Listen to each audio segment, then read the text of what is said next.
HBL PSL season 10 की transmission में एक मरतबा फिर मेट्रो वन न्यूज़ चैनल 5 और उसके साथ साथ प्ले टीवी के तमाम नाजरीन को खुशामदीद। 3 डिफरेंट चैनल से सीज़न 10 की ट्रांसमिशन हम आपके सामने लेकर आ रहे हैं और उसमें जहां पर हमारे तमाम एक्सपर्ट्स को बात करने का मौका है वहां आपके लिए भी पूरा मौका है।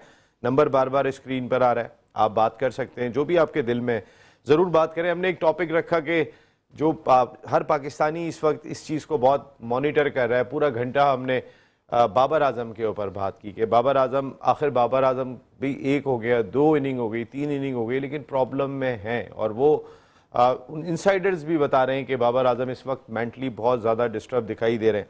अभी चले बाबर आजम की तो हमने बड़ी डिटेल में बात की। आतिफ, पावर हिटिंग पे बात हो रही थी, तो पावर हिटिंग नेचुरल होती है कि किसी भी खिलाड़ी में। अब शाहिद खान अफरीदी ने कानपुर के अंदर मार मार के उस पिच के ऊपर जहां 245 रन मुश्किल हुए थे 100 किया, पहली गेंद रोकने के लिए गए और बोल्ड हो गए।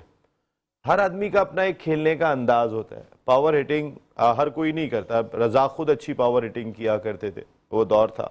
जी देखिए 90s के जो एरा के प्लेयर थे उनमें कौन ऐसा कोच था जो पावर हिटिंग उनको समझाता था? उन सब में नेचुरल पावर हिटिंग थी, क्योंकि उन्होंने मेहनत की हुई थी। जिस प्लेयर ने मेहनत अपने ऊपर की हो तो उसकी पावर हिटिंग ऑटोमेटिक ये चीज बनती है। आप 90s के प्लेयरों को उठा के देखें, उनमें जितने भी सारे प्लेयर्स थे, सिवाय एक आध रमीज भाई होंगे या सलीम मलिक साहब होंगे जिनमें बारी लेने वाले प्लेयर थे, लेकिन उससे पहले आप देखें जितने भी ओपन से लेकर नीचे रजाक और अजहर महमूद तक सब पावर हिटिंग करना जानते थे। तो इट मीन्स कि उस टाइम तो कैंप नहीं लगते थे, ना पावर हिटिंग की कोई ऐसी बात थी, क्योंकि वो इतने फिजिकली फिट थे और अपने ऊपर मेहनत की हुई थी। उनको पता था कि किस बॉल को हमने छक्का मारना है, किसको हमने चौका मारना है, किस पे सिंगल लेना है। ये सब चीजें माइंड में होती हैं। अब ये पावर हिटिंग की वही बात है कि अब रजाक साहब ने कैंप तो लगा दिया, लेकिन खुद रजाक भाई ने पावर हिटिंग तो नहीं सीखी थी, उनमें तो नेचुरल थी एक चीज। तो ये चीज उनको समझनी चाहिए कि ये चीज एक नेचुरल होती है, उसको फिनिशिंग करनी पड़ती है। अब रिस्क, जैसे शोएब भाई ने कहा कि रिस्क से छक्का मारे या रिस्क यूज करें, तो रिस्क से कई कुछ प्लेयर ही होंगे जो ये चीज यूटिलाइज कर सकते हैं। यार रिस्क से छक्का, जिनकी रिस्क में पावर होगी वही यूज कर सकता है। अदरवाइज आपको थोड़ा सा हिट करने के लिए, देखें, आपको पावर हिटिंग के लिए थोड़ा आपको एडजस्ट करना पड़ता है कि मुझे अगर ये बॉलर बॉल कर रहा है और ऑफ स्पिनर है, लेग स्पिनर है, लेफ्ट आर्म स्पिनर है, फास्ट बॉलर है, उसको किस तरह से मैंने अपनी लाइन में लेकर। गोरों की फिटनेस देखते हैं मिसाल के तौर पे, वो इतने आम, उनके कोहली ने अपने आप को उतना ही डेवलप किया हुआ है गोरों की तरीके से। हमें एशिया में कोई फिटनेस दिखाई देती है तो कोहली की दिखाई देती है। जब वो मारना चाहते हैं मार भी लेते हैं। क्या इसमें कोई हम थोड़े से कम लग रहे हैं? जी बिल्कुल। देखें, आपने अभी खुद ही बात की कि जिसने, मैंने भी आपसे यही बात की कि जिसने अगर मेहनत की होगी अपने ऊपर, उसको पता है कि मुझे क्रिकेट अगर खेलनी है तो मुझे किस एरा में वीक हूँ, किस चीज़ में वीक हूँ, मैं उस पर अपने काम करूँ। हमारे पाकिस्तान के मोस्टली प्लेयर्स जो हैं वो अपने ऊपर काम नहीं करते। अगर वो पाकिस्तान से खेलते हैं देन उनका फिर एक वो रिलैक्सेशन माइंड हो जाता है कि यार मैं तो खेल गया पाकिस्तान से, अब जो परफॉर्मेंस करनी है वो मैं कर रहा हूँ। तो वो परफॉर्मेंस जो हमें रिक्वायरमेंट है, जो टीम की रिक्वायरमेंट है, जो सिचुएशन की रिक्वायरमेंट है, वो नहीं हो पाती। वो क्यों नहीं होती? क्योंकि वो आपकी प्रैक्टिस में नहीं है वो चीज़ें। आप अभी रिसेंटली के मैं एक वीडियो देख रहा था जिसमें शाहिद भाई ने एक बात बोली कि अगर आप हमारे प्लेयरों की प्रैक्टिस देखें तो आप उसको प्रैक्टिस सेशन में आप बाउंसर नहीं कर सकते, जो एक मेन चीज है। आप कोई ऐसा बॉल नहीं कर सकते जिससे प्लेयर की इंजरी की टेंशन हो। तो ये चीजें जब होंगी तो फिर अब आप देखें ना, कोहली आज क्यों नंबर 1 है, रोहित शर्मा छक्के क्यों ज्यादा मार रहा है? क्योंकि वो लोग वो प्रैक्टिस ऐसी करते हैं, वो क्रिकेट का लेवल उनका ऐसा है कि वो इस चीज के लिए यूज्ड टू है। उन्होंने कोई स्पेशली कोई वो ये काम नहीं किया। जब रोहित शर्मा को मैंने फर्स्ट टाइम देखा था दूसरी आईपीएल में, तो इसने एक ही ओवर में अनिल कुंबले को 3 छक्के मारे थे। तो उस टाइम वो प्लेयर की क्लास जो थी वो नजर आई, एक चीज की यार उसमें एक टैलेंट है और उसने छक्के मारे। आज वो दुनिया का नंबर 1 प्लेयर है जो छक्के मार रहा है। तो ये चीजें एक अडॉप्ट नहीं होती, ये एक नेचुरल सी चीज होती है, उसको फिनिशिंग करनी पड़ती है। अब आप इतने बड़े बड़े कोचेज हैं हमारे पाकिस्तान में, सारे जो अभी 90s के प्लेयर हैं, उन प्लेयरों को देखना चाहिए कि किस प्लेयर में कौन सी चीज की कमी है, हम उसको फिनिशिंग करें। ये पावर हिटिंग के कैंप, ये सब कुछ कैंप, इन कैंपों से कुछ नहीं होगा। देखें, जिस प्लेयर ने डोमेस्टिक नहीं खेली, मैं एक आज आपको क्लियरली एक बात बता दूं, जिस प्लेयर ने डोमेस्टिक नहीं खेली 3-4 सीजन कंटिन्यू, उसके बाद वो अगर आप उसको टीम में लेकर आते हैं तो ये आप खुद सोच सकते हैं कि यार जिस प्लेयर ने डोमेस्टिक नहीं खेली वो ऊपर क्या क्या क्या परफॉर्म करेगा। क्योंकि यही डोमेस्टिक की जो पिचेस है हमारी पाकिस्तान की, इस पाकिस्तान की पिचेस पे डोमेस्टिक सीजन जो हम खेलते हैं, आप किसी भी इंटरनेशनल टीम को लेकर आए, अगर वो आधा मैच छोड़ के टीम बाहर ना आ जाए तो फिर बोलिएगा। अब जिस किस्म की हमारी पिचेस होती है बहुत मुश्किल होता है। कैसी पिचेस है? क्या उसमें पावर हिटिंग नहीं हो सकती? देखिए 4 डे क्रिकेट खास तौर पे बात कर रहा हूं मैं। 4 डे में तो पावर हिटिंग वैसे भी इतनी रिक्वायर्ड नहीं होती। वहां तो आपने अपने पोटेंशियल के साथ रुकना है, खेलना है। वहां पर वही चीज आती है। देखें, आपको समझ आती है कि मुझे किस बॉल को छेड़ना है, कौन सा बॉल स्विंग हो रहा है, कौन सा सीम हो रहा है, किस पिच पर मुझे कैसी बैटिंग करनी है। तो ये सब चीजें ये एक्सपीरियंस उसी से आता है। कि आपने क्रिकेट इतनी 4-5 साल खेली है डोमेस्टिक की कि आपको माइंड मेकअप हो चुका है कि मुझे यार इस पिच की रिक्वायरमेंट ये है, इस सिचुएशन की रिक्वायरमेंट ये है, तो ये सब चीजें हैंडल करना आ जाती हैं। अगर आप डोमेस्टिक ही नहीं खेलेंगे और वही बात आ गई कि आपने एक बॉलर ने अगर 140 पे बॉल कर दी, आपने टक करके उसे पाकिस्तान कैप दे दी, तो उसने एक ओवर में 2 छक्के मार दी तो आपने पाकिस्तान कैप दे दी। इतनी आसानी से अगर पाकिस्तान कैप देंगे तो ये तो फिर होगा कि हमारे प्लेयर परफॉर्म नहीं करेंगे, फिर हमें जो एक्सपेक्टेशन है वो कैसे पूरी होगी, जो टीम की रिक्वायरमेंट है वो कैसे पूरी होगी, कप्तान की जो रिक्वायरमेंट है वो कैसे पूरी होगी, क्योंकि प्लेयर उस पर एबिलिटी नहीं है उसमें कि वो उस चीज को पूरा कर सके। बात सिंपल सी है। देखिए नसीम, सॉरी मैं अब ये बात इनकी मैं सेकंड करूंगा, बहुत उन्होंने वैलिड बात की है। पाकिस्तान की जो फर्स्ट क्लास क्रिकेटर है आपको उसको अहमियत देनी पड़ेगी, बहुत अहमियत देनी पड़ेगी। ये इस PSL से अगर आप लड़का पाकिस्तान की टीम में लेके आ रहे हैं, एक आपने गलती अभी पीछे की है, उस्मान को आपने पाकिस्तान खिला दिया। वो एक क्लब क्रिकेट वाली PSL वाली क्रिकेट के अंदर एक मैच में उसने रन कर दिए, उसे पाकिस्तान के 2 टूर भी करा दिए 3, और वो अभी भी पाकिस्तान के खेलने के लिए। मगर आपने जो लड़का पाकिस्तान डोमेस्टिक क्रिकेट में विकेट कीपिंग भी करा था, रन्स भी करा था, उसे आपने इग्नोर कर दिया। तो ये this is unfair in my opinion. इस तरह से नहीं होना चाहिए। जो डोमेस्टिक क्रिकेट खेल रहा है, जो आतिफ ने बात की है कि 4-5 साल अगर जब वो खेलेगा, देखिए 4 दिन की क्रिकेट बहुत अहमियत रखती है। उसमें आपका टेम्परामेंट, आपका मेंटल, आपकी फिजिक, आपकी तमाम चीज़ें, स्किल सब चेक हो जाती हैं। ये थोड़ा सा जो सर्कस है जिसमें एक दिन लग गई तो वाह वाह हो गई, दूसरे दिन नहीं लगी तो बैठे हैं, सर्कस है ये वाकई में। जैसे एक बात ऐड करूंगा, जैसे अभी मिसाल है इसी क्रिकेट में आप देख लें, बाबर फेल हो रहा है तो आज हम उस पर क्रिटिसाइज कर रहे हैं। ये है क्रिकेट। आप इस क्रिकेट में ही बाबर पे क्रिटिसाइज होगा, बाबर जैसे प्लेयर। नहीं बाबर के क्रिटिसाइज इसलिए भी क्रिटिसाइज भी हो रहे हैं। देखिए ना, पाकिस्तान ने, बाबर ने जहां पे रन किए, साउथ अफ्रीका में रन किए थे, पाकिस्तान मैच जीता था। ऑस्ट्रेलिया में रन बाबर ने किए थे, ODI सीरीज के अंदर पाकिस्तान जीता था, उसमें बाबर के रन्स थे। लेकिन मैच विनिंग नॉक बाबर की जानिब से कम आ रही है, और खासकर जब ICC के किसी इवेंट के अंदर हम नाकाम होते हैं आदिल, तो आईब्रोज ज्यादा खड़ी हो जाती हैं। और ICC इवेंट के अंदर मुसलसल हम बाबर को बहुत ज्यादा नाकाम देखा हमने, और अब उसका असर हम पाकिस्तान सुपर लीग में भी देख रहे हैं कि बाबर शायद किस्मत उनका साथ नहीं दे रही है, मुश्किलात से 2-4 दिखाई दे रहे हैं, कभी कभी ऐसा होता है। लेकिन ये बैट पैच ज्यादा बढ़ गया, और जो पावर रेटिंग की बात हो रही है, थोड़ा उसको तो डिस्क्राइब करें। लेकिन नसीब में जैसे बाबर पे अभी ब्रेक से पहले शोएब भाई ने बात की थी कि बाबर अगर विकेट पे स्टिक करेगा तो रन्स भी आएंगे। मैं इनकी इस बात से डिसएग्री करूंगा। उसकी रीजन है कि देखिए, एक प्लेयर इन फॉर्म है, जैसे कि फखर अभी रन्स कर रहा है, साहबजादा फरहान कर रहा है, ठीक है, एक प्लेयर इन फॉर्म जा रहा है, वो विकेट पे आता है, थोड़ा स्टे करता है, पता है जी इन फॉर्म बैट्समैन है, आई सेट हो जाएगी तो मारदाड़ करेगा, स्ट्राइक रेट बढ़ जाएगा। एक प्लेयर पहले से आउट ऑफ फॉर्म जा रहा है, वो डबल माइंडेड ग्राउंड पे आ रहा है, उसको खुद नहीं पता कि मेरी शॉर्ट सिलेक्शन क्या है, तो वो विकेट पे स्टे कैसे करेगा? जब तक आपकी फॉर्म होती है, आप विकेट पे स्टे भी कर लेते हो, उसके बाद अपना स्ट्राइक भी रोटेट कर लेते हो। उसके बाद बात आ जाती है पावर हिटिंग की।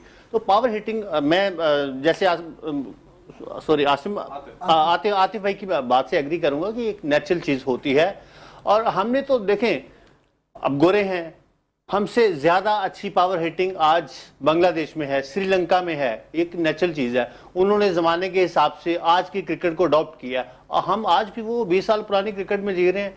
लेकिन इसकी सबसे बड़ी वजह हमारी मैनेजमेंट है कि आप क्रिकेट बोर्ड के चेयरमैन देख लें, बाहर के जितने बोर्ड है वहां पे कोई ना कोई क्रिकेटर होगा चेयरमैन, ठीक है। अब यहाँ पे हमारे चेयरमैन सब आते हैं, वो जो पार्टी आती है कुछ ऐसी चेयरमैन आ जाता है। जैसे आप असेंबली में बैठ के, सेनेट में बैठ के एक रूल पास करते हो ना, तो ऐसे ही क्रिकेट बोर्ड के लिए भी एक लॉ पास करो कि एक जो क्रिकेट बोर्ड का चेयरमैन आए वो कम से कम को 100 वनडे खेला हो, को 30-35 टेस्ट मैचेस खेला हो, जिसको क्रिकेट की सूझबूझ हो, देन आपकी क्रिकेट में बेहतरी आएगी। और दूसरी बात, आप अपने डोमेस्टिक लेवल पे ध्यान दें। जब तक आप अपनी डोमेस्टिक क्रिकेट को सेट नहीं करेंगे, तब तक आपकी क्रिकेट में बेहतरी नहीं आ सकती। शोएब भाई, हम अपने कप्तानों के बारे में कहते हैं कि नसीम भाई, जी साजिद भाई, देखिए बात ये हो रही बहुत इंपॉर्टेंट, मैं बहुत इंपॉर्टेंट बात करना चाह रहा हूँ। पाकिस्तान की फर्स्ट क्लास क्रिकेट में बात कर रहे हैं। नियाजी साहब जब पाकिस्तान का फर्स्ट क्लास क्रिकेट में इन्वॉल्व होंगे और फर्स्ट क्लास क्रिकेट का बेड़ा गर्क कर दिया जाए, फर्स्ट क्लास क्रिकेट डिपार्टमेंट बंद कर दिया जाए, फिर नियाजी साहब आके इफ़ाम उलग के लिए सारी चीज़ों को बुला के कि नया सिस्टम करा दी जाए,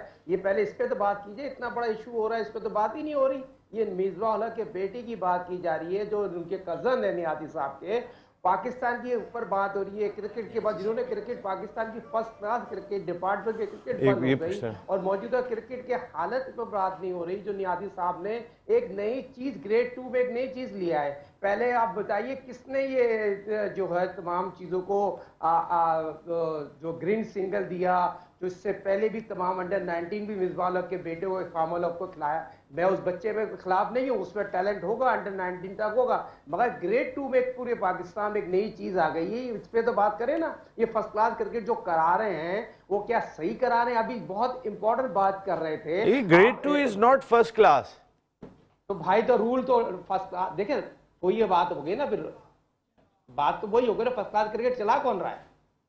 हाँ, मेरे कहने का मकसद है क्रिकेट चलाने वाले जो चला रहे हैं आप उनसे मुत्तफिक दिखाई नहीं देते। खुर्रम नियाजी साहब की आपने बात की, मिसबाह उल हक नियाजी के क्या है, वो आपने कजन बोला? जी मैंने नहीं बोला, मतलब हर जगह चल रही है जो बात चल रही है वो कजन चल रहे हैं ना, मिसबाह साहब के कजन चल रहे हैं और फर्स्ट क्लास क्रिकेट चला रहे हैं, पूरे हेड है। और जो इकबाल उल हक की बात की जा रही है ना, जो अभी ग्रेड 2 की बात की जा रही है, इससे पहले भी कितने लड़के खेले गए, उस वक्त तो ये रूल नहीं था। मोहम्मद वसीम राष्ट्र में इस बात को कहते रहे, मगर उस वक्त तो मना कर दिया। मगर दूसरी चीज कानून कौन सा साजिद भाई, आपने कानून क्या, ग्रेड 2 का कानून क्या है वो जो आप बात कर रहे थे, कानून जरा थोड़ा ब्रीफ तो करें। देखिए कानून यकीनी तौर पर जो पाकिस्तान की फर्स्ट क्लास क्रिकेट जो सिस्टम चला रहे, कानून उन्होंने बनाया है। जो पाकिस्तान की फर्स्ट क्लास क्रिकेट में कितने लड़के खेल रहे हैं, एम्पायरिंग हो, मैच रेफरी हो, कोचिस हो, लड़के की चोट पे लाइक डिसलाइकिंग है, जो उनके फेवर के उनको लोगों को लगाती जाए, जो अच्छे टैलेंटेड लोग हैं उनको लगाते नहीं है। इसी तरह जो अच्छे क्रिकेटर उनको टीम में सिलेक्ट नहीं किया जाता। पाकिस्तान की फर्स्ट क्लास क्रिकेट में एक मार्जिन दे दी गया, 2020 पाकिस्तान की खेलो 10 कानून को आपने मुझे कानून नहीं बताया, कौन सा गलत कानून? देखिए ना, अगर फ़ाहम उल हक की मैं बात करता हूँ, मैं पहले तो किसी प्लेयर के बेटे को हम यानी कि मैंने फ़ाहम को देखा और फ़ाहम वाकई में उस बच्चे में पोटेंशियल है, लेकिन ऐसा ना हो कि हम उसके बाप का नाम ले लेके उसके बाप के साथ कर करके हम एक टैलेंट ख़त्म कर दें। मेरी अपनी ज़ाती राय ये कि देखें, अगर वो टैलेंटेड है तो वो यहाँ तक आगे बढ़ता हुआ दिखाई दे रहा है, लेकिन लोगों हमारे सबके जहन में एक बात आती है, अजहर अली का बेटा क्यों, रज़ाक का बेटा क्यों, मिसबाह उल हक का बेटा क्यों? लेकिन वो बच्चा मैंने देखा है, मैंने बाकी दोनों को नहीं देखा, लेकिन वो बच्चा मुझे टैलेंटेड लगा है। मेरे ख्याल है कि शायद हमें कुछ चीज़ों से निकलना चाहिए साजिद भाई, शायद मैं ये समझता हूँ। नहीं, आपकी अपनी राय होगी कि आपका काम है प्रोग्राम लेके चलना। जो मेरे अपने जो मालूमात है, मैं इसके खिलाफ तो नहीं हूँ। मैं खुद कह रहा हूँ टैलेंटेड बच्चा है, उसमें तमाम सलाहियत है। अंडर 19 जिस तरह उसको खिलाया गया, डंके की चोट पे उसको मोबिलाइज किया गया, वो उसको जिस तरह अगर किसी और कोई बच्चे भी थे, अगर उसके साथ एक बच्चे के साथ नाइंसाफी हुई तो वो टैलेंट तो 100 बनाए, उसको ड्रॉप किया। उस वक्त तो किसी ने बात नहीं की थी। हम कब कह रहे हो टैलेंटेड बच्चा नहीं है? वो बाप का बेटा अगर पाकिस्तान के साबिक कप्तान का बेटा अगर क्रिकेट खेल रहा है, अच्छी बात है, उसमें तमाम सलाहियतें, बॉलिंग बहुत अच्छी करता है, अच्छा ऑलराउंडर बन सकता है। जो उसको प्लेटफॉर्म दिया गया है, जो उसको सहूलतें दी गई है, और लड़कों को क्यों नहीं दी जाती? सवाल ये पैदा होता है मेरे भाई। और दूसरा भी बात हो रही है, ये इस बात पे आपकी दम है, इस बात की आप में दम है, मैं ये एग्री करूंगा, क्योंकि वो अलहदा से ट्रीट होता होगा कि वो मिसबाह का बेटा है, ये और ये मेरे ख्याल है नुकसान पहुंचाता है, फायदा नहीं पहुंचाता। बात है कि मिसबाह का बेटा हो या इंजमाम उल हक का बेटा हो, XYZ किसी का भी बेटा हो, अगर एक सिस्टम के तहत आ रहा है और परफॉर्मेंस दे के आ रहा है और दूसरे से बेहतर परफॉर्मेंस दे के वो टीम में सिलेक्ट हो रहा है, तो इससे कोई बुराई नहीं है। एक सिस्टम के तहत वो लड़का ऊपर आना चाहिए ना। अगर आपने 2 मैच खेले, आप एक किसी बड़े बाप के बेटे हो या किसी क्रिकेटर के बेटे हो जिसने 12 मैच खेले हैं और उसने रन किए, वो नहीं आया टीम में, और 2 मैच खेलने के बाद no doubt he is a talented, मैंने भी देखा उसे, उसमें टैलेंट है, मगर एक सिस्टम के तहत है जो क्राइटेरिया फुलफिल करे। शेख भाई आप क्या कहेंगे इस पे, ताकि फिर ब्रेक पे जाएंगे? नसीम प्लीज रिक्वेस्ट होगी है मेरी, जितनी डिटेल से इन दोनों आप कर लें, फिर मैं ब्रेक पे जाऊंगा। जी डिटेल से देखें। पहले तो मैं तो एक थोड़ा सा उस पर कह दूं, ये पावर प्ले पे, पावर हिटिंग पे, यार JC दिया को पावर हिटिंग किसने सिखाई? शाहिद आफरीदी को पावर हिटिंग किसने सिखाई? अब हक साहब प्लीज, कालू वर्ना को किसने सिखाई? आपका फकर करता किसने सिखाई? यार ये पावर हिटिंग मॉडर्न वर्ड्स है, पुराने टाइम में मायूस उमार मारता था तो बाकी तो नहीं मारते थे इस तरीके से। वही ये बिल्कुल बहुत अच्छी बात। और फिर दूसरी चीज ये, उस जमाने में स्ट्रोक प्लेयर कहा जाता था कि यार ये स्ट्रोक प्लेयर है, उसको मॉडर्न क्रिकेट में ये लिया है। तो मैंने ये 4-5 मिसालें दे दी। देखें ये जिस तरीके से उसका बोल रहे हैं, मिसबाह के बेटे का, इन लोगों को नॉलेज नहीं है। अगर मैं अभी इनसे पूछ लूं तो ये लोग अक्का बक्का हो जाएंगे।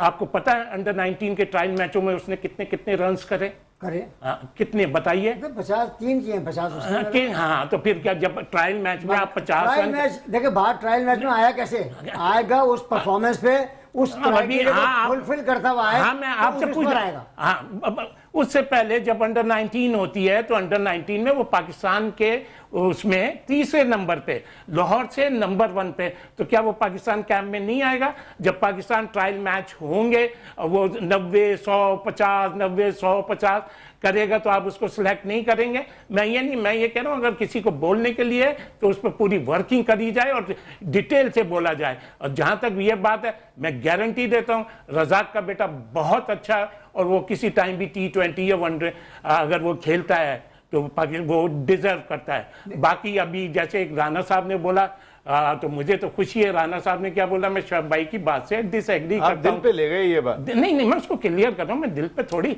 जब लड़का मुझे तो खुशी हुई है। कोई अगर डिसएग्री करे तो अच्छी बात है। हाँ, मुझे खुशी, जब एक लड़का पिच पे खड़ा ही नहीं होगा तो वो रन्स कैसे करेगा? मैंने तो ये बोला है कि पिच पे खड़ा होना। और फिर इस पे मैं एक मिसाल देता हूं, मीर तकी मीर साहब एक नाई की दुकान पे गए, नाई ने बोला यार मुझे आपका ये शेर बहुत पसंद आया, तो ना मीर तकी मीर गए अपने, उन्होंने दीवान निकाला, कहता यार मैंने इतना हल्का शेर कह दिया कि ये मेरी तारीफ कर रहा है। तो भाई ये चीजें हैं, जब आप पिच पे नहीं खड़े होगे तो कहां से रन्स करोगे? मिसाल नहीं, एक चीज अब बाद में होगी, मुझे ब्रेक की जानिब जाना होगा, लेकिन मिसाल ऐसी तो दे कि कुछ समझ में तो आए। यही मेरा तो यही, मैंने तो मिसाल यही है कि मेरी बात हर एक की समझ में नहीं आएगी। मेरी यही थोड़ा सा एक क्लियर मिसाल तो ना कि भाई इंडिकेट कर रही हो। मैं एक ब्रेक ले रहा हूँ, ब्रेक के बाद वापस आते हैं तो अपनी डिस्कशन को कंटिन्यू करते हैं।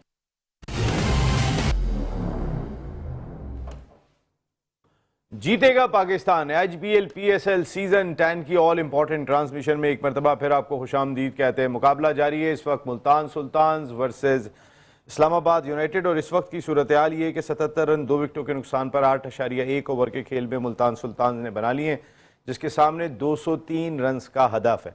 एक बड़ा हदफ है और उसमें बड़ा हिस्सा रहा जो एंड में बर्क रफ्तार बैटिंग हमें हैदर अली की जानिब से देखने को मिली। 33 रन 16 गेंदों पे किए। इसी तरीके से जैसन होल्डर ने 32 रन 14 गेंदों पे किए, जिसकी वजह से वो 200 क्रॉस करने में कामयाब हो गए।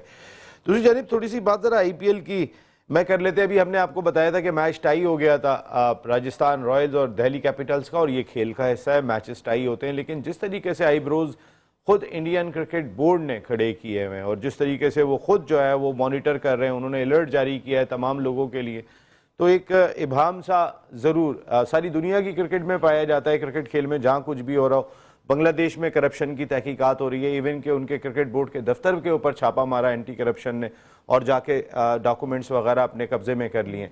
जी शोएब भाई, तो शोएब भाई ये जो अगर खुद भारतीय क्रिकेट बोर्ड ये बात कह रहा है कि ख़तरा है हमारी लीग में खिलाड़ियों को उकसाया जा सकता है, मिलाया जा सकता है, तो जो लोग बात करते हैं इंडियन प्रीमियर लीग के हवाले से कि भाई सबसे बड़ी बुक इंडिया से चलती है, जितना ज़्यादा मामलात इंडिया के अंदर हैं इस हवाले से स्पॉट फिक्सिंग, मैच फिक्सिंग के हवाले से दुनिया में या साउथ अफ्रीका में पाए जाते हैं, बहुत कम पाए जाते हैं इंडिया जितने हैं, तो ये किस तरीके से कंट्रोल कर पाएंगे? देखिए, जहाँ तक कंट्रोल की बात है तो कंट्रोल तो हो ही नहीं सकती, मतलब किसी का कोई आइडिया नहीं है। और जहाँ, और ये आपने बड़ी अच्छी बात है, दुनिया में जो सबसे ज़्यादा नाम है कि इंडियंस का और साउथ अफ्रीका का है। अच्छा, और अगर बेईमानी में फिक्सिंग विक्सिंग में यही इंडिया से सर आपके लिए कोई अच्छी खबर नहीं है, रिजवान आउट हो गए। अल्लाह आपकी देखे दुआ, आपकी दुआ कबूल हो गई। 35 रन अभी 27 गेंदों पे बनाने के बाद जो है वो आउट हो गए। स्ट्राइक रेट आज भी उनका बड़ा जैसे आप कह रहे हैं कि इम्प्रूव कर रहे हैं, 140 हो गया है, वैसे वाकई 127 से 140 पे आ गए। अच्छा, नसीम बुरा तो नहीं मानोगे, छेड़ तो आपने कर दिया है, छाड़ मैं कर दूं तो आप बुरा तो नहीं मानेंगे। अभी वक्फा हुआ, आप दुआ मांग रहे थे, आप परेशान बैठे थे, सिगरेट जला रहे थे कि यार, अभी विटनेस भी हैं, सिगरेट जला रहे थे कि यार ये कब आउट होगा, कैसे आउट होगा। तो अब वो थोड़ी अच्छा ही होता है। तो मेरा कहने का चले मजाक अपनी जगह, तो इंडिया ऑन टॉप है मैच फिक्सिंग में या किसी चीज़ में भी, जिस तरीके से मैं सुनता हूँ। बाकी जितनी रोशनी आप डाल देंगे या ये डाल देगा ये क्या, जैसे हमने कल एक बात कही थी कि आंखों में धूल झोंकी जाती है IPL के अंदर, क्या ये भी मेरे ख्याल कुछ छुपाने के लिए इंडियन क्रिकेट बोर्ड कर रहा है कि जो जिस तरीके के ऐलानात हो रहे हैं, अलर्ट जारी किया जा रहा है? देखिए, अलर्ट जारी करना एक डिफरेंट स्टोरी है, अब एक्शन लेना वो बिल्कुल डिफरेंट स्टोरी है। अलर्ट जारी करने का मकसद तो है ना कि आपने एक वेकअप कॉल दी है कि भाई इन लोगों से आप एहतियात करें, तो ये इसमें कोई ऐसी बड़ी बात नहीं है। इससे पहले भी कई एक वहाँ पे IPL के अंदर ये स्कैंडल उठे हैं, मगर उनका कोई रिजल्ट नहीं आया, किसी को कोई सर बैन भी हुए हैं। कौन हुआ मुझे एक का सर नाम बता दें। श्रीशांत बैन हुए हैं सर, क्या हो गया सर आप वो बताएं जिसके ऊपर मतलब पकड़े गए हों और जो सर? पकड़े गए इंडियन- हैं, पकड़े गए, बाहर हुए हैं sir. Sreesanth fast sir, bowler उनका। श्रीशांत आज से को आप 7 एडिशन पहले तो सर अगर मैं तो आपको IPL का ही बता रहा हूँ ना सर। 7 सर, साल मैं कोई- पहले मैं 7 ये, साल पहले श्रीशांत का एक ओवर था जिसकी वजह से ये सर उसके बाद से वो खेला नहीं है, खेल बनी खेला ना। कैरियर खत्म हो गया सर। और कौन से ऐसे प्लेयर हैं जो जिनके खिलाफ एक्शन हुआ है? सर मैं अभी आपको निकाल दूंगा, उसी केस के अंदर 3 प्लेयर थे उनके, उस मैच में होंगे। उसी केस सीजन के में। अंदर 3 प्लेयर थे सर, तीनों पे। ऐसा नहीं है सर कि नहीं हुआ, मेरे ख्याल है वो पानी बहुत सर से ऊपर चला गया होगा। देखें मैं बार बार एक बात कहता हूं कि चाहे इंटरनेशनल क्रिकेट काउंसिल का एंटी करप्शन यूनिट हो या दुनिया के किसी भी क्रिकेट बोर्ड का एंटी करप्शन यूनिट हो, ऐसा लगता है कि वो बगैर दांतों का हाथी है। वो आज तक जितने केसेस हुए हैं, या तो स्कॉटलैंड यार्ड ने पकड़े, या मुंबई पुलिस ने पकड़े, या फिर इमारात की इंटेलिजेंस का उसके अंदर रोल था। ICC वालों ने तो नहीं। सर आज तक किसी एंटी करप्शन ने पकड़े नहीं है। इंडिया क्या एक मरतबा फिर, मेरा सवाल ये है कि भारतीय क्रिकेट बोर्ड इस तरह का अलर्ट जारी करके आंखों में धूल झोंक रहा है? देखिए वो बात ये है कि वो अपने आप को सेव करते हैं और क्या करना चाहते हैं कि ये बता के कि ये होने वाला है या कुछ हो रहा है, तो वो एक तो प्लेयरों को मेरे अपने हिसाब से वेकअप कॉल देते हैं और एक दुनिया में मैसेज देते हैं कि हम लोग बड़े विजिलेंट हैं, फेयर है, हाँ नहीं विजिलेंट भी हैं, देखिए हम नजर रखे हुए हैं। नजर रखे हुए, ये एक मैसेज देना चाहते हैं। अब let's hope for the best कि अगर किसी को विक्टिमाइज करते हैं और कोई रेड हैंडेड पकड़ते हैं तो फिर उनको सलूट और सलाम है। जिस तरीके से आपने बताया कि श्रीशांत कोई 6-7 एडिशन पहले 3-4 लड़के पकड़े गए थे, वो आज तक क्रिकेट से बाहर हैं, ये अगर मौकफ करते हैं तो दैट्स वेरी फाइन। हमारे यहाँ भी हुआ, हमारे साथ भी खालिद लतीफ़ के साथ ही। और सर मैं वही वाकया बताने लगा था साजिद भाई, मैं उस वक्त दुबई में मौजूद था जिस वक्त शर्जील, खालिद लतीफ़ और इनको वापस भेजा गया था, और सुबह ये गए, हम उसी होटल में मौजूद थे, और वहाँ पर हर खिलाड़ी ये सवाल कर रहा था, नसीम भाई मेरा नाम भी है क्या, नसीम भाई मेरा नाम भी है क्या। उस वक्त ज़ाहिर ये चीज़, जब नजम सेठी साहब उस वक्त मैनेजमेंट कमेटी के सरबराह थे तो वो नीचे आ रहे थे, इत्तेफाक से मैं भी कोई 43 फ्लोर पे था, वो मुझसे ऊपर थे, तो लिफ्ट में मुझे सुबह अकेले मिले। तो मैंने सेठी साहब को कहा, मैंने कहा सेठी साहब यहाँ पे हर खिलाड़ी परेशान हुआ है कि मेरा नाम भी है, मेरा नाम भी है। तो वो एक ऐसे डिसीजन मेकर थे, उन्होंने कहा कहाँ है तुम्हारा मोबाइल? उन्होंने मोबाइल लिया, उन्होंने उसी वक्त पैगाम दिया, कहने लगे कि अब किसी का नाम नहीं है, सब अपने खेल पर तवज्जो दें, कोई स्पॉट फिक्सिंग, कोई मैच फिक्सिंग और कोई दूसरी बात नहीं होगी। हमारा क्रिकेट बोर्ड के सरबराह ने सब लोगों को कहा कि ऐसी कोई चीज़ हमारी लीग में नहीं है और खेलें, लेकिन इंडियन क्रिकेट बोर्ड अलर्ट जारी कर रहा है कि हमें खतरा है, हमारे लोगों को खतरा है। तो जो शोएब भाई ने बात कही कि इससे बड़ी बुक कहीं चलती नहीं है, बुक मेकिंग में वो सबसे बड़ा इदारा कह सकते हैं, नाम कह सकते हैं इंडिया को, कि जहां से ये काम होता है। साजिद भाई देखिए नसीम भाई, वो उस बात का तो मैं भी गवाह हूँ और आपने आगे और प्रोग्राम में जिक्र भी किया था, और बहुत इंपॉर्टेंट बात आपने ये बताई थी। नजम सेठी साहब यकीनी तौर पर वो पाकिस्तान सुपर लीग की हमारी शुरुआत थी, और पाकिस्तान के टैलेंटेड खिलाड़ी यकीनी तौर पर जिस तरह वो चीज़ हुई और दुनिया में जिस तरह पाकिस्तान का इमेज ख़राब करने की कोशिश की गई, मगर पाकिस्तान क्रिकेट बोर्ड के चेयरमैन बहुत स्ट्रॉन्ग थे और पावरफुल आदमी थे। नजम सेठी साहब ने फौरी चीज़ को कवर किया और पाकिस्तान में तमाम लोग आपके तवज्जो से, आपके कैमरे के जरिए एक अच्छा मैसेज पहुँचाया। खिलाड़ी जो भी कमरे में मौजूद थे वो अल्हम्दुलिल्लाह शुक्र का सांस लिया और पाकिस्तान सुपर लीग कंटिन्यू। मगर जहाँ तक बात की जा रही है, ये तो सबको पता है, लगनी है, फिक्रिया होना चाहिए। स्क्रिप्ट लिख के लाते हैं और स्क्रिप्ट बयान कर देते हैं, ये तो कोई रॉकेट साइंस आईपीएल में स्क्रिप्ट आता है और स्क्रिप्ट बयान हो जाता है। देखिए आपने जो बात की उसकी बात तो समझने वालों के लिए समझना चाहिए। आप जो बात कह रहे हैं, अगर ये बात की छोड़ी जाती है तो जैसे यस ये मैं यही बात कह रहा हूँ कि ये बात करने की जरूरत नहीं होती, आप मीडिया में नहीं आती है एटलीस्ट ये चीज जी। जैसे कि 7वें एडिशन, आज तो 17-16 एडिशन हो गए ना आईपीएल के। 7वें एडिशन में एक टैलेंटेड खिलाड़ी वो इंडिया से खेलता था, बहुत टैलेंट, मगर उन्होंने उसको सबक दिया, आज तक वो तनाई में चले गया। तो ये चीज़ तो यकीनी तौर पर वहाँ पर तो जो चीज़ें हो रही हैं, 2 महीने आईपीएल होती है और आईपीएल 2 महीने में जिस तरह उन्होंने काम किया, जिस तरह आईपीएल को ब्रांड बनाया, दुनिया के तमाम क्रिकेट बोर्ड को पैसे देते हैं, ऑर्गेनाइज किया जाता है, प्लेयरों को ऑर्गेनाइज किया जाता है, और हमारी पाकिस्तान सुपर लीग को डैमेज करने में इंडियन का बहुत बड़ा रोल है। आप देखें जो हमारे पाकिस्तान सुपर लीग में लड़के आके खेलना भी चाहते हैं, उनको कमेंट्री पर रख लेते हैं, उनको उठा लेते हैं, तो ये चीज बताना जरूरी है। हमारी क्रिकेट को पैसे 2009 में उन्होंने तबाह किया, और पाकिस्तान सुपर लीग जो हमारा वर्ल्ड ब्रांड बन गया था उसको डैमेज करने में भी उनका बड़ा हाथ है। जो फॉरेन प्लेयर यहाँ पर नहीं आ रहे उसकी वजह आपके सामने मौजूद है ना। आप देखिए उनके विंडो में कोई भी क्रिकेट नहीं होती, दुनिया के क्रिकेट में कोई भी विंडो नहीं होती, और दुनिया के तमाम जो मुल्क के लोग होते हैं वहां जाकर आईपीएल को एंजॉय करते हो, आईसीसी को बीसीसीआई चला रहे हैं। नहीं, बिल्कुल सही बात है साजिद भाई। कॉर्बन बुश पेशावर ज़ल्मी में नहीं है, वो चले गए वहाँ पे आईपीएल खेलने के लिए, और उन्होंने जवाब दिया कि जी सारे ओनर्स तो सारी दुनिया की लीग के इंडिया के बैठे हुए, तो अगर मैं यहाँ पर रुक जाता हूँ, जिस पर 1 साल का बैन भी लगा उनके ऊपर। थोड़ा सा मैं साहबजादा फरहान पे बात करना चाहूँगा। साहबजादा फरहान ने पिछले 1 महीने में, सिर्फ 1 महीने के अंदर, इससे पहले हम जिन बैटर्स की बात कर रहे थे उन बैटर्स में 4-4 सेंचुरियाँ 1 साल के अंदर स्कोर की हैं। क्रिस गेल ने 31 इनिंग ली थी, 2011 में 4 सेंचुरियाँ बनाई थी। विराट कोहली ने 29 इनिंग 4 सेंचुरियाँ 2016 में स्कोर की थी। जोस बटलर ने 38 इनिंग में 4 सेंचुरियाँ बनाई थी 2022 में। शुभमान गिल ने 30 इनिंग के अंदर 4 सेंचुरियाँ बनाई थी 2023 में। साहबजादा फरहान ने सिर्फ 9 इनिंग में, यानी 10 भी नहीं है, कोई 31 है, 29 है, 38 है, 30 है, 9 इनिंग में 1 महीने के दौरान में साहबजादा फरहान ने जो है वो स्कोर की। और फिर जो उनका स्ट्राइक रेट है, जो खास तौर पे हमने डिस्कस भी किया था, जो उन्होंने मुल्तान में कोयटा के खिलाफ 162 रन किए थे, वो 72 गेंदों पे किए थे।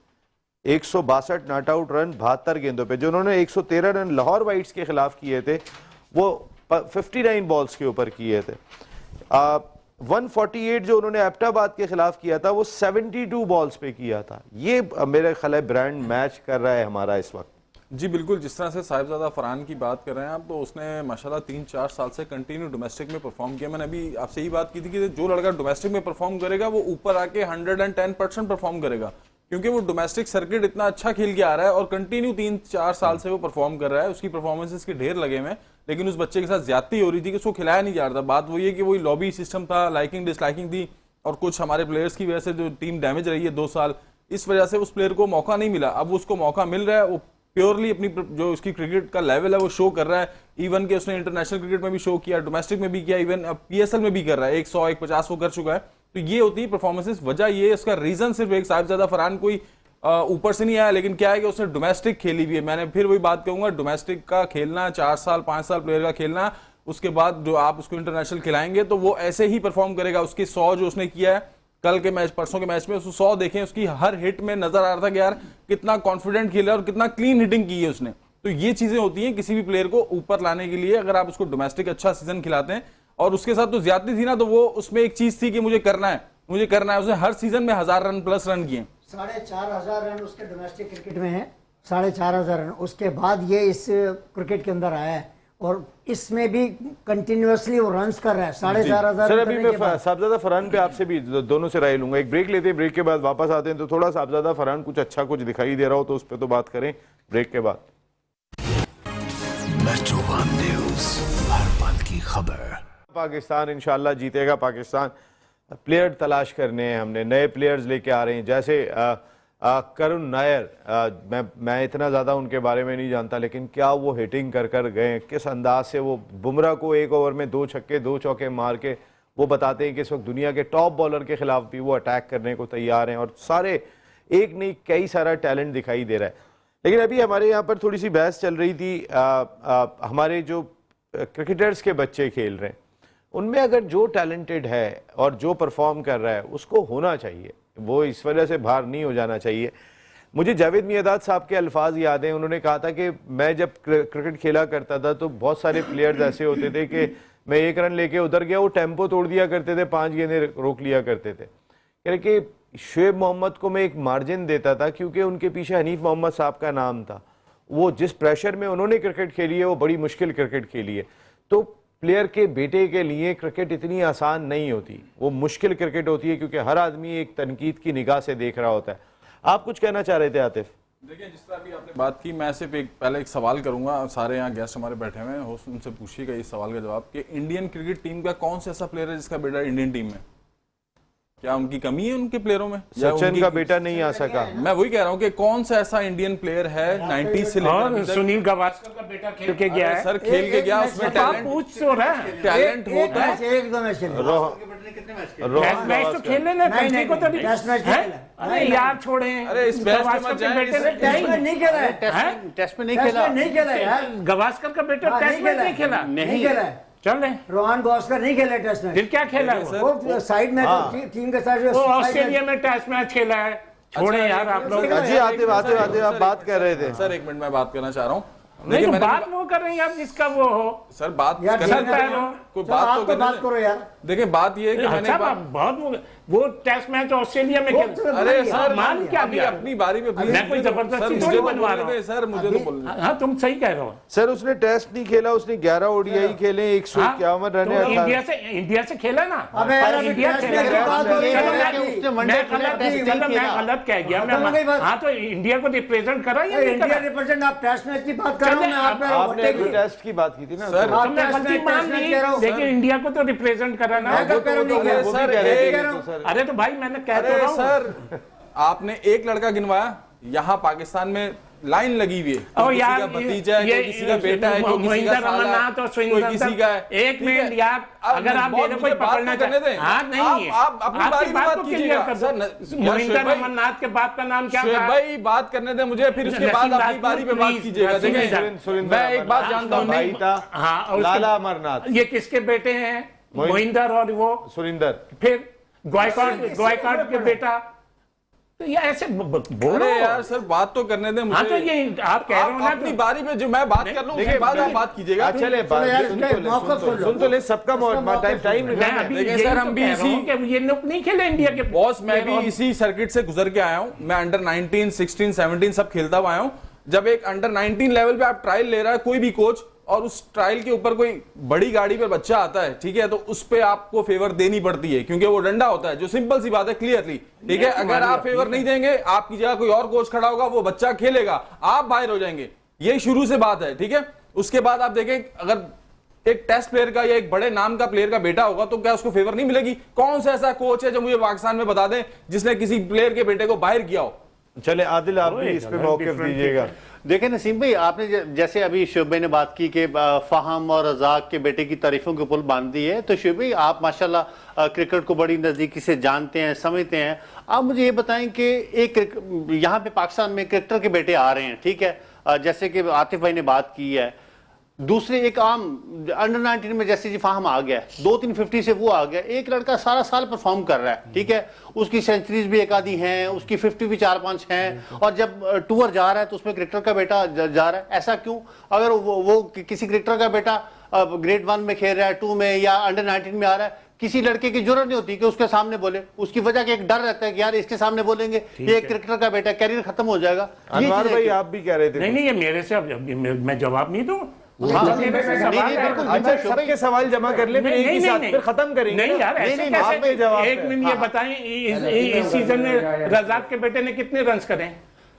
वो रज़ाक का बेटा था, मैंने दो ही नाम दिया। रज़ाक का बेटा था, अगर वही कोई और होता वो कैसे आ जाएगा? वो रज़ाक के बेटे ने इस सीजन में कितने रन करे? भाई देखिए अभी लास्ट मैच में ये दो नाम ही आप क्यों आए रज़ाक सामने? के बेटे की मुझे फेवर नहीं, दूसरे लोग दो को परफॉर्म नहीं देखा। कर रहे। बहुत मैंने से दो को ये देखा। टॉपिक इतना बड़ा है, मेरे रज़ाक ख्याल के में बेटे की परफॉर्म फेवर कर रहे हैं। मेरी अपनी मैं जाती फेवर- राय में, आप मेरी बोल रहे हैं अपनी ना जाती उसकी राय फेवर में, में। हाँ तो मैं पूछ ये रहा हूं टॉपिक कि ऐसा है आपके सामने ये जो बंदा बैठा हुआ है पाकिस्तान जिससे क्रिकेट 2 का साल बहुत ही पाकिस्तान अहम का बेस्ट टॉपिक बॉलर हुआ, है। उसके और लिए तो कोई इस नहीं पूछा, टॉपिक ना पे किसी आपने ने देख बात लिया होगा कि इस यार, वक्त अभी जो मैं माहौल बात बना हुआ है, आप- ये हम अपने कल के उसके प्रोग्राम में 150 भी रन टॉपिक करे। डिस्कस करेंगे। और कल चूंकि आराम का दिन भी है, HBL PSL सीजन 10 में यहाँ पे इस वक्त सूरत हाल आप देख सकते हैं कि क्या हो चुकी है।